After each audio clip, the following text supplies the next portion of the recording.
but there's billions of possible answers in a trigonometry situation because the graph goes up and down forever, yeah? This is going to help us determine which ones we actually want. Now I'm actually going to answer the question. Oh, this is actually quite simple now. I'm not even going to draw the graph, I'm just going to think it. Maybe. Calculate the maximum temperature predicted by the model. In other words, how high does this get? Without that, it used to get as high as about 5-ish, a bit more than 5. It now gets as high as a bit more than 20. What is the exact business? Sorry, I keep saying business. That's the maximum, girls. Yeah? If it wasn't an adjusted trig graph, the maximum would have been 1, but it got adjusted 2 ways. First, it got stretched up by a factor of a bit more than 5, and then it got lifted up by 15. So that's the new maximum. Didn't draw the graph, I just imagined a Loch Ness Monster graph being stretched up and then stretched vertically and then raised. Okay? Now, we have to answer when that occurs. When does it occur?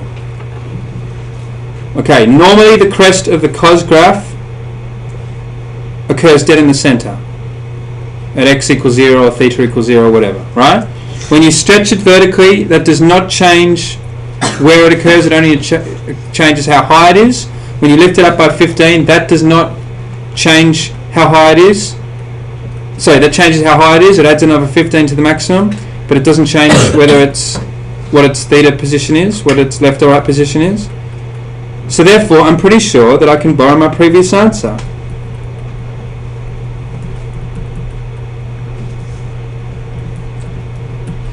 Is everyone cool with that? But get this, that is not a t value. What variable is that? That is a variable of whatever the trigonometry was applying to. Yeah, and what's that for us? It used to be theta, what's it for us? It's pi t over 12 minus 1.19. Yeah? That occurs at 1.19. So, total pain.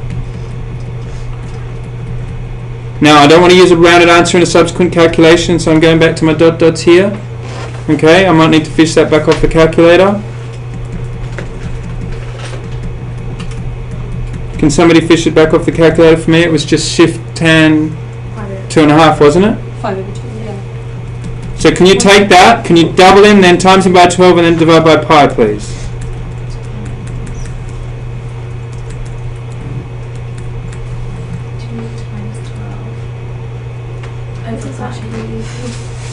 Oh, so it's over pi. Never think to do this. I got 9.09. You got 9 point? I did it differently. Yeah. Well, one of us must be wrong. Because I got it almost you need to be 0. Yeah. Yeah, because it should just equal. Okay, Sophie, what have I done wrong? So first of all, explain what you did, and then we'll talk about why I did something I wrong. did the same thing apart from pi t over 12 minus 1.19 equals 0 rather than 1.19 because it would be at 0 on the graph. I don't know. It made sense to me when I was doing it at the time, but now I think like. Oh no, I've got. Do you see what? Okay, I've got rocks in my head. Okay? This is all unnecessary, okay? I'll tell you why. I forgot that all I was doing was using the most basic technique of all, which was doing a graph. Okay? This... Oh no, I'm thinking that maybe I was right after all. And you got it right, yeah?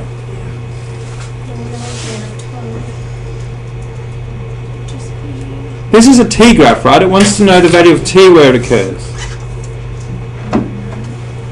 It doesn't want to know the value of pi t over 12 where it occurs.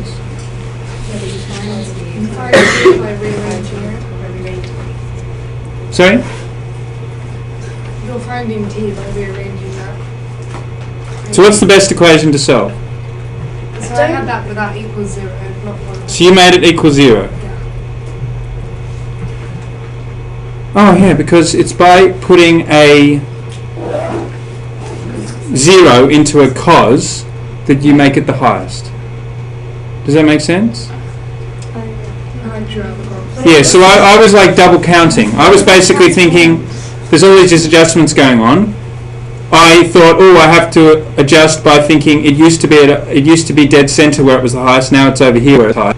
But then I adjusted again by putting this in, and I don't need to. Basically, it's just saying, where does cos get highest? It's when it's working on an angle of 0. Yeah? And so that's the angle of 0, and this is what spits out that angle because of the horrible adjustment process. Yeah? So you solved that, did you? Yeah. And what'd you get? 4.55 hours. Have you still got that on your calculator screen? Can you just divide it by 2? I think the only practical difference that I did wrong was the 2. 4.54. Yeah, 4.55. 4.54, etc. But when you round it, 4.55. it's 4.55 to 2 decimal places, or 3 significant figures. Okay, so that's part C. Does anyone want to ask anything about that? Now let's just check that that is in the permissible range. Is 4.55 in between -1-ish and 5-ish? Yes, it is. Okay, so everything is working out cool. If that had not turned up in that range, that wouldn't be your fault. That would be the fault of the people who constructed the question. Okay, because obviously they can't ask you. I mean, you could have said, oh, I just changed my mind about something. If that had not been in that range, we would have had to reject it, and we would have instead had to find the maximum not by looking for a crest, because normally a maximum occurs at a crest. We would have had to do it by finding a endpoint. Have you ever seen that before? That's a yes or no question. Does it ring a bell? Have you ever seen that before? No. You've been trained to be blue in the face to search for maximums by looking for tops of crests. If they cut off part of the graph, if they say the whole graph is just about that, so it's just this stretch, your maximum no longer comes from using calculus or graphing to search for a crest. It comes from just subbing in there. Yeah?